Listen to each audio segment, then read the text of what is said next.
Hi, friends. I know it's been a long time since I've made a longer format video, and I feel like I'm overdue with a couple of different video topics. But in this one, I'm going to be kind of documenting my experience of healing from family estrangement while I'm in the middle of it. So if you're new here, my name is Aaliyah, and I post all kinds of things about abuse, survival, and trauma healing, all things like this. I've been through narcissistic abuse, negligence within the family unit because we know how narcissists work. I've been through systemic abuse in the troubled teen institutions in Utah. I was almost trafficked. I almost lost my life last year. My body was shutting down. I overcame financial abuse.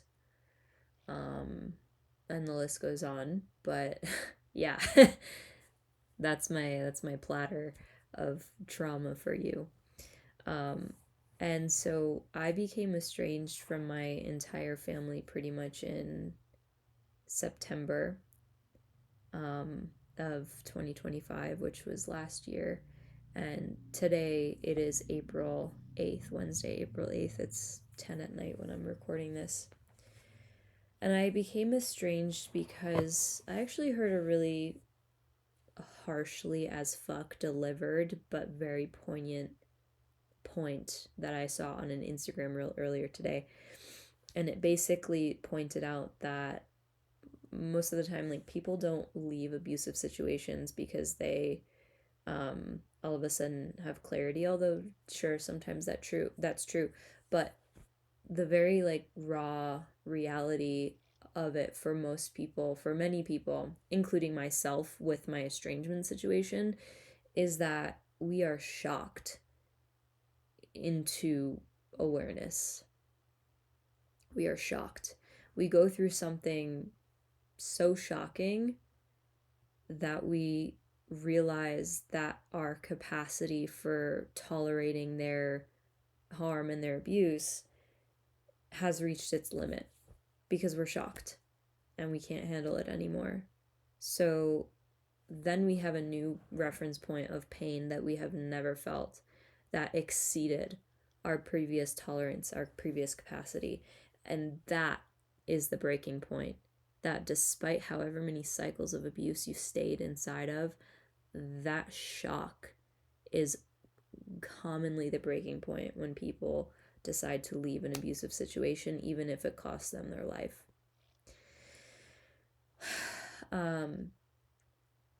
So what caused me to wake up and feel that shock was one day last year, early in the spring, maybe March, April, I don't know, probably about a year ago.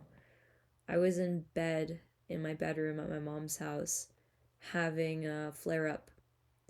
And I'm not going to tell the whole story right now, but I was dealing with some really, really dramatic health issues, and you can scroll through my videos to find out more about that. But the basics of it was that I was dealing with unchecked systemic toxicity and parasites, and also, of course, immunocompromisation that comes with being abused. We all know abuse weakens the immune system. So yeah, I was dealing with that, and I was having a flare up in my bed. And long story short, I called for my mom to sit by my side. She was the only person that I had that I felt comfortable enough with, which is saying a lot, isn't it? And I had a bedroom at her house, so I was kind of resting there and like trying to heal there physically. So anyway, I was having this flare up and I was shaking. I was laying on the ground and I wasn't sure if I was going to pass out or black out or need assistance like walking to the toilet or like getting water or this or that. I really wasn't sure. Like I was the most physically vulnerable I had ever been in my conscious adult life. I compared the level of vulnerability I felt to like being an infant because it's like I really was that vulnerable at times. Like I couldn't take care of myself sufficiently um, for a few months. Anyway, I was having the flare up. My mom came in and she sat on my bed while I was laying on the floor, laying in front of a space heater underneath a towel, naked, just like overstimulated from I had just gotten out of a shower and my skin barrier was like demolished basically. It was non existent almost. It wasn't working at all. So it was like paper. And I still needed a bathe. But that, cost me a lot of pain every time. So I was having a flare up after a shower one day and I was laying on the floor and yeah, my mom sat on my bed and she was looking at her phone as per fucking usual. And then she got a phone call and then she walked out of my room and I knew that me expressing my rage to her, like, why the fuck are you leaving your daughter for a fucking work call? Um, in the middle of this flare up moment. Um, I knew that expressing my rage would just get me abused, but I couldn't contain it and I just screamed. I was like, why? Yeah, you always fucking leave me when I need you. Like, I've never needed you more than I need you now, and you're taking a fucking work call. And she called me selfish. And she said, this call is so important to me. And it was her real estate agency calling to give her an award for her performance at work. Fast forward in the family group chat, she sends maybe a couple days later, I don't remember the timeline, she sent like a selfie of her holding up this trophy at her convention or whatever. And she gets all these texts from the family, congratulations. And in the same week, I created a GoFundMe for myself to help pay for hyperbaric oxygen therapy for my life. And I got 2 compassionate messages and I got no calls. Nobody sent me groceries. Nobody sent me food. Nobody called me. My family. The same group chat that showered my mom with praise for the award that she won the moment that she walked out of my room when I needed her more than I've ever needed her in my life. And it was that moment that the shock I felt was so severe that it almost took me out of my own pain. And I got a burst of like supernatural this like strength and resilience that came from that sheer level of shock. And it's like when you're shocked, physiologically, I guess, I don't know what happens to your body when you're shocked, but it's like clarity so much bigger than you can even hold, and so it changes your life on a dime. It's like when you're shocked and shock, it's just like it's shock, it's shock. Like I was literally emotionally electrocuted, blasted into a new reality in that second. Seeing the difference between how my family group chat treated my mom versus me. So it was that moment that I decided, as soon as I'm out of here, I'm becoming estranged. And it was almost a blessing in a way, because that shock saved me from prolonged psychological torture of feeling like ever again in my life feeling like any of their abuse or her dysfunction or my family dysfunction was my fault. That shock actually absolved me of like feeling guilt, feeling survivor guilt, feeling any kind of self-blame or whatever. I just woke up so hard. I came out of my experience and I entered a new experience. And it was like emotionally it wiped. It was like putting a electric device into a fucking bathtub and it short circuits and wipes out all the drives, or like passing one of those like industrial magnets over a computer to wipe out all the like hardware, software, whatever, the memory and stuff. Like that's what happened to me. And it literally changed. It changed me. It changed my, like the the constitution, the composition of like my trauma and like unconscious beliefs and all the things like this, because again, I got what I needed to see what this woman was actually capable of and what she was actually made of, and not only her but my whole family as well. um and she had been abusive my entire life.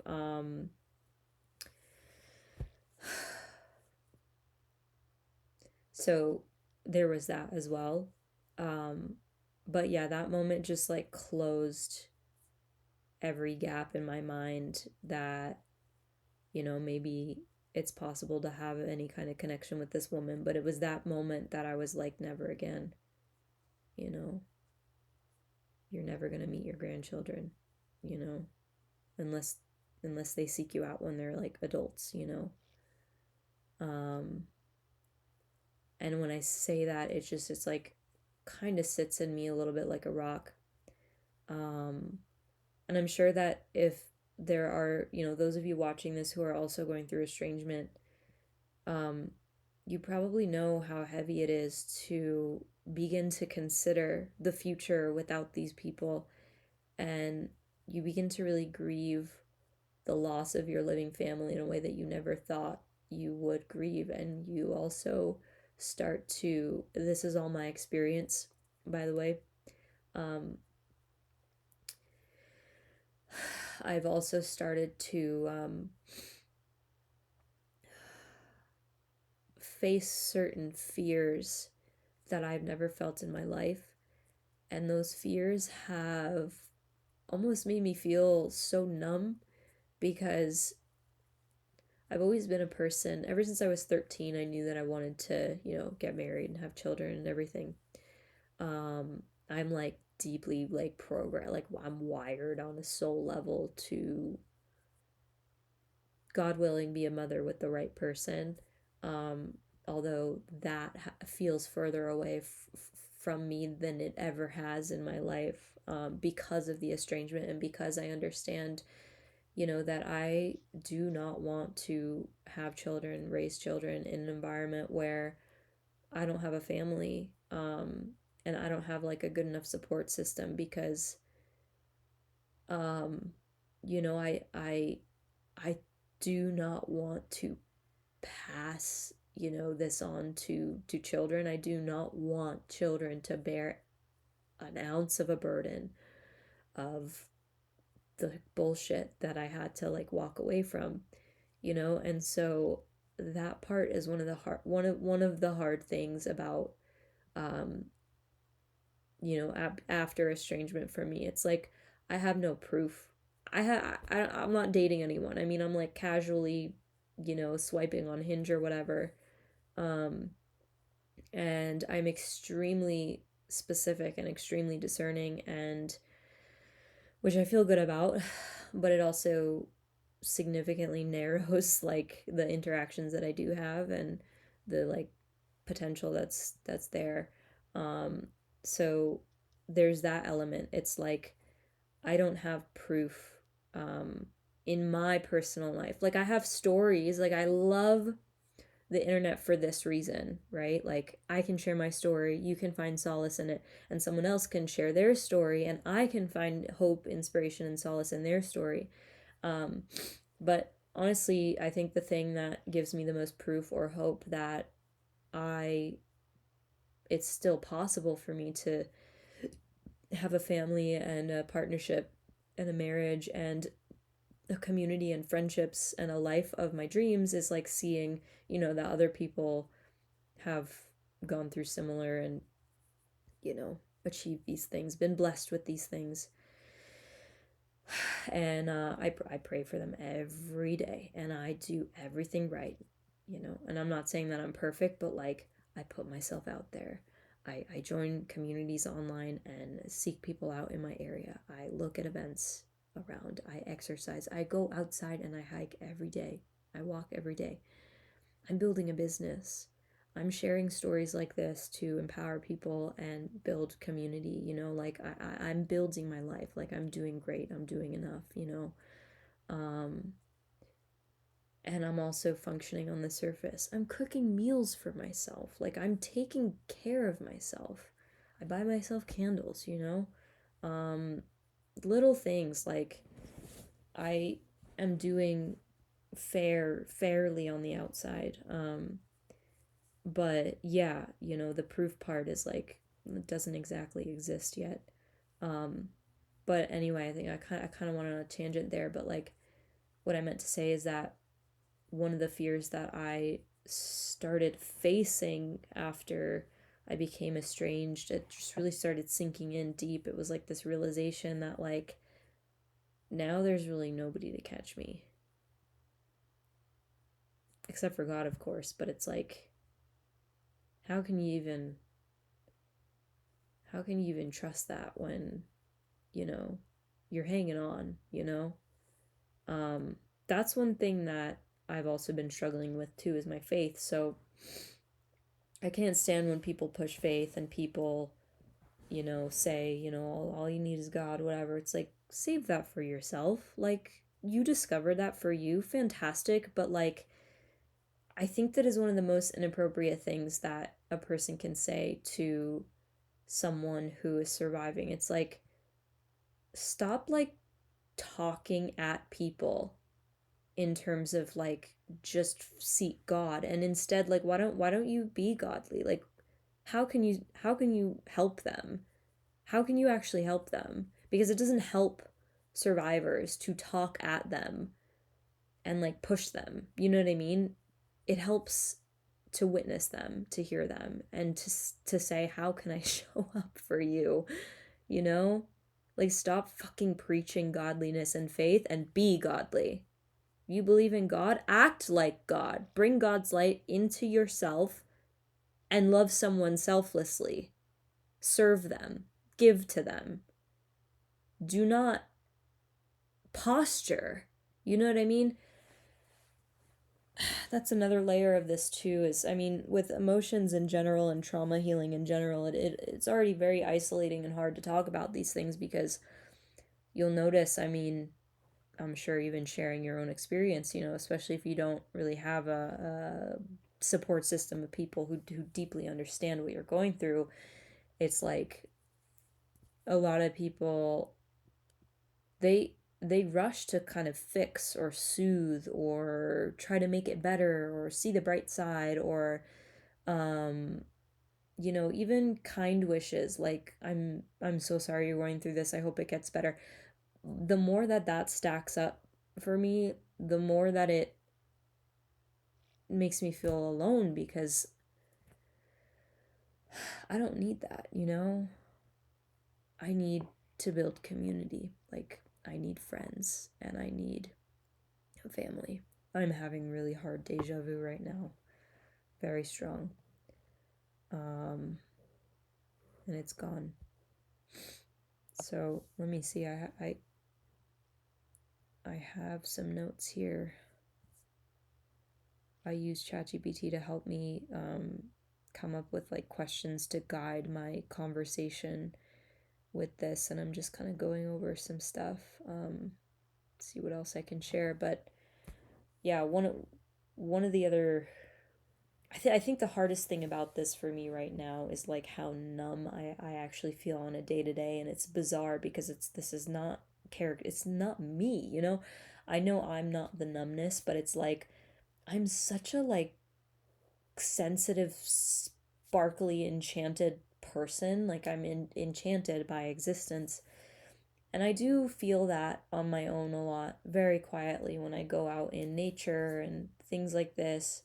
I really do. Like I can connect with God out there and pray, and even if that enchantment feels more in the background, like she's taking a back seat and looking out through my eyeballs at the beautiful world.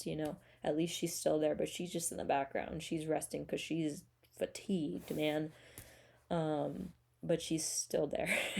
She's still intact. Just very tired. But yeah, the hardest thing about this is like literally everything that I do and see and hear and feel in my life stacks up and becomes a reminder of the fact that I don't have people to love, I don't have a family to love, I don't have a community to love. And again, it's not stopping me from like trying to meet people. I'm not going out every day, but I'm going out like at least once a week to like a different event or this or that or whatever. And sometimes I just don't have the spoons for it, you know? But it's like, I live my life. I do my best. I take myself to new places to try to break spirals, break cycles. Sometimes it works, other times I just, at best, I just feel numb. Which again is like not characteristic of me. It's a very alien feeling for me to feel so numb all the time. And this particular wave, it's kind of like I've been feeling this heavy numbness for a little over a week now. And I've been carrying it alone, and I haven't had anyone to share it with. And I've shared it with my therapist, but you know, she's a human too, and she's not my only support pillar. You know, she had to take care of some health stuff, so she wasn't available today to talk. You know, and that's okay, and you know, whatever. I don't know. I feel kind of spiritually grounded enough to trust in the unfoldment and kind of find patience in the middle of this agony, I guess. But you know, it's weird. I went to a house party last Saturday. It was only a few days ago, and I had a really surprisingly nice time, and I felt so like just at peace just being around all these people. And I just felt so at peace, and I kind of felt this sense of like home and comfort. Um and that lasted probably a couple hours, maybe into the next day or morning, and then like I went back down into this very, very low place. And I'm very much a pattern recognition, pattern oriented type of person. And I noticed that um, in my life, when I have like consistent, like social nourishment and connection, I, when I'm away from that, like in the days or the hours where I'm away from that consistent social nourishment, I kind of coast on this like calm, easy, like comfortable toiling in my own world, like making my art or organizing my things or whatever it is that I'm doing. I just feel this like warmy, homey peace inside. And um yeah. But then when I don't have that consistent kind of social warmth, connection, whatever, I go to a thing and the thing feels very stabilizing, very peaceful, very, very engaging, very fun, very expressive. It's nice. It was nice. And then the buffer zone that I have between like the fulfilling social connection, like one that actually lands like deeply, which is not all social things. Like you know how hard it is to kind of find communities that feel like they resonate, right? I mean, unless you don't, and bless you, but for me, it's difficult to find like these niche moments or connections or types of people or spaces where I feel like I can exhale and feel myself and feel comfortable and feel connected. It's not every group that I go to that where I feel like that. And maybe in some groups it's like I get some of that, but it's like there's still something missing. But it's like the longer that I've gone without um a solid like community and community support and family, the less buffer that I have between when I go to a social event and then go back to a social event to like actually sustain that feeling of like peace and okayness, even if it's just a few days, which is wild because a few days in that state can feel like months. I mean, it's ridiculous. It's wild. I really hope that makes sense. Um, but yeah, and then another thing too is like I went on a walk today. I was like walking after the sunset and it was really lovely outside and my favorite moment in that walk was when I was walking by these trees and like the sound of the wind in the leaves. That it sounds so cliche. Um, but I don't think ever before I have ever felt so comforted by the sound of wind in leaves. The quality of it was very nostalgic and soft and comforting, and it was like, it was just like sublime. Um, and it's kind of funny and kind of sad that when I walk past these trees, like all I wanted to do was just lay down underneath the trunk. However, I didn't feel safe enough to do that because one, I was alone. Two, I was literally on the side of the road. Like, I don't want to lay down on some random gravel yard, like in my neighborhood on the side of the street. That just feels like too exposed to me. You know, it's not my property, it's not my front lawn, even though it was like kind of like a public like landscaped area, like it just was not comfortable. And then I walked past some more trees that were like lining the sidewalk at the edge of somebody else's house. And I'm just like, oh, these trees are like. But I just didn't feel.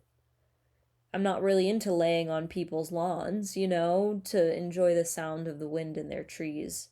Although that might enchant some people. They might be like, yeah, lay as long as you want.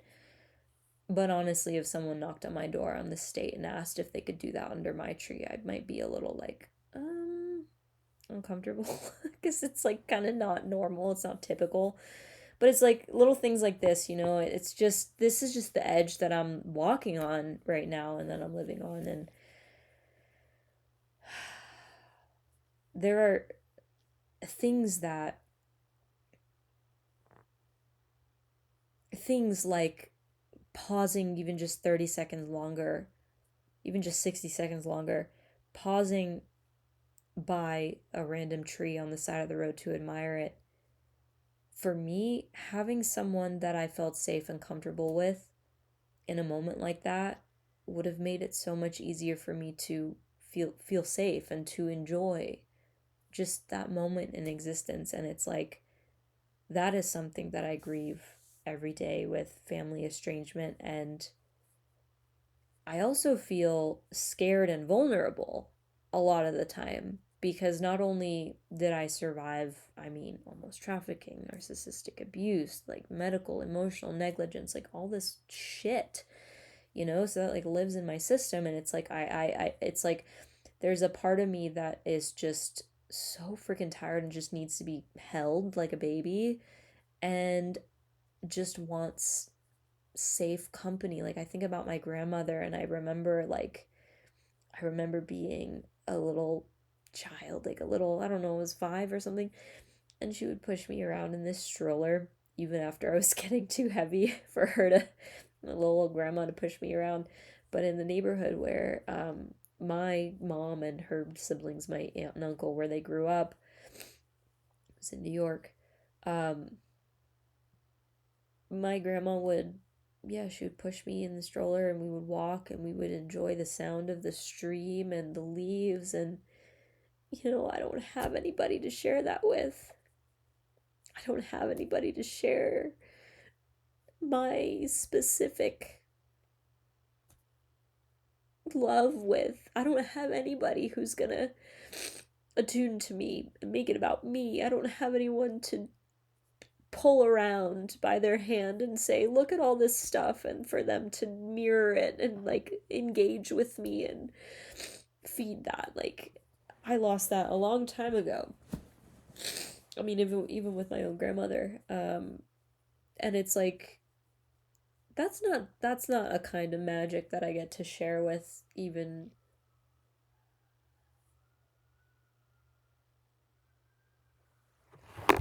Let me see if I can try to get you to hear this. The coyotes. They might have stopped. That I just locked my window?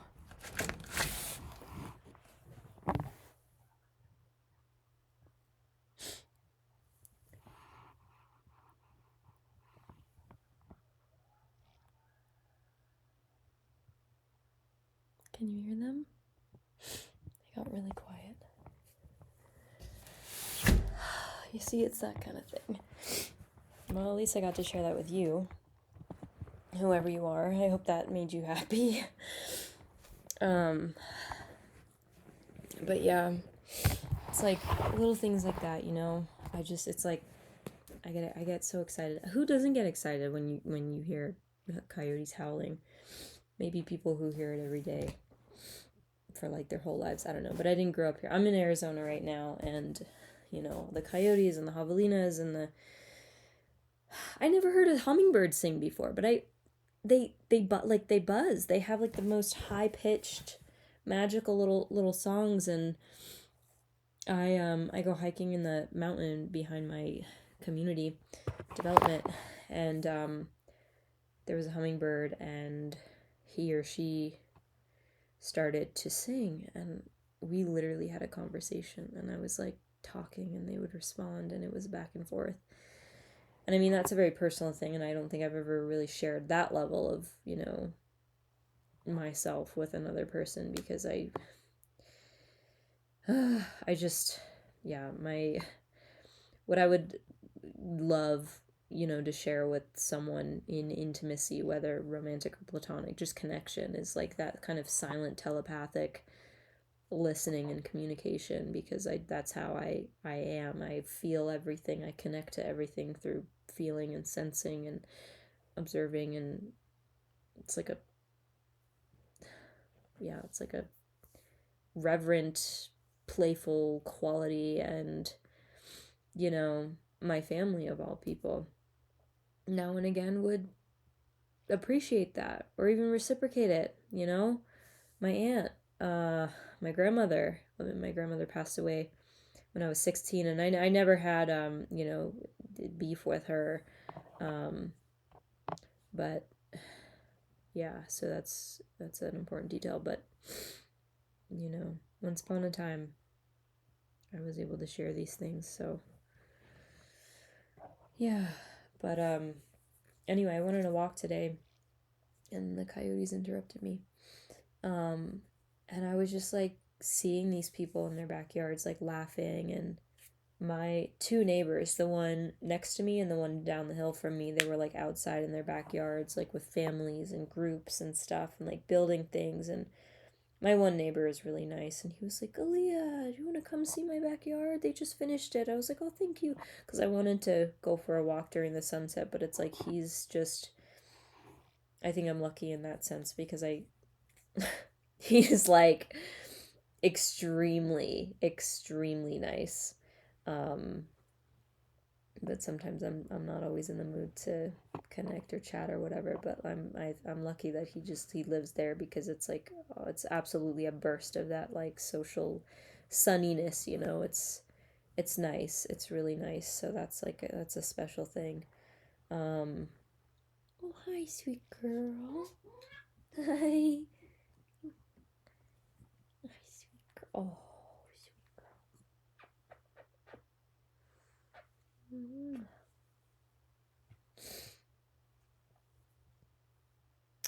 Yeah. Anyway, I was seeing all these families, and just sometimes, you know, when you're walking in the evening, it's like people have their lights on, and you can see them like toiling around in their kitchens cooking, or I'll walk by a house and someone's like big TV is playing something, and I'm like, I wonder who's curled up in there, you know, watching this show together. And then like I walk past all these backyards with all these lounge chairs and grills and beautiful decorations and fountains, and I'm like, this is such a nice space that people probably are enjoying very much. And yeah, I would often feel like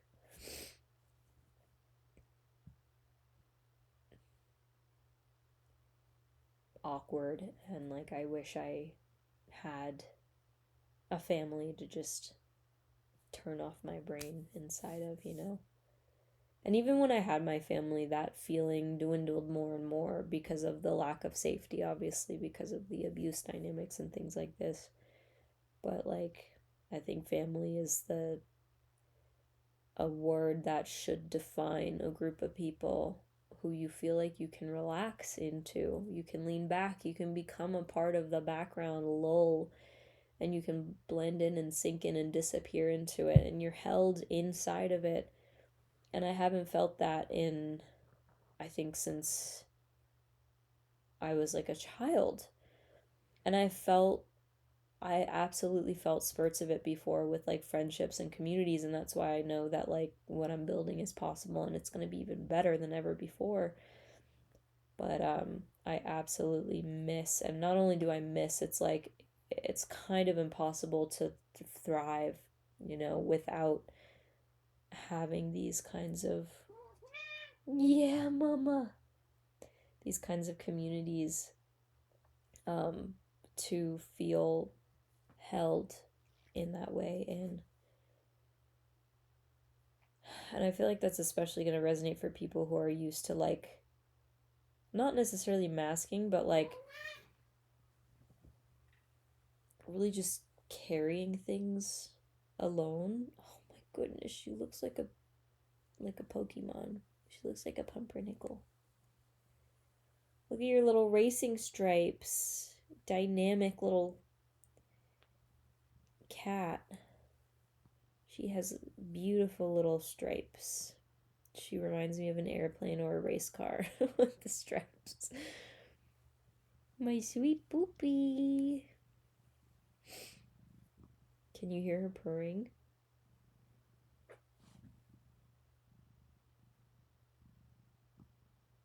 My microphone sensor thing is like wavering just the slightest bit with her purr, so maybe you could hear that. Anyway, I think I'm gonna end this here. This is just like an inside peek at my current experience of estrangement and how I'm feeling, how I'm experiencing it, why I got to this point.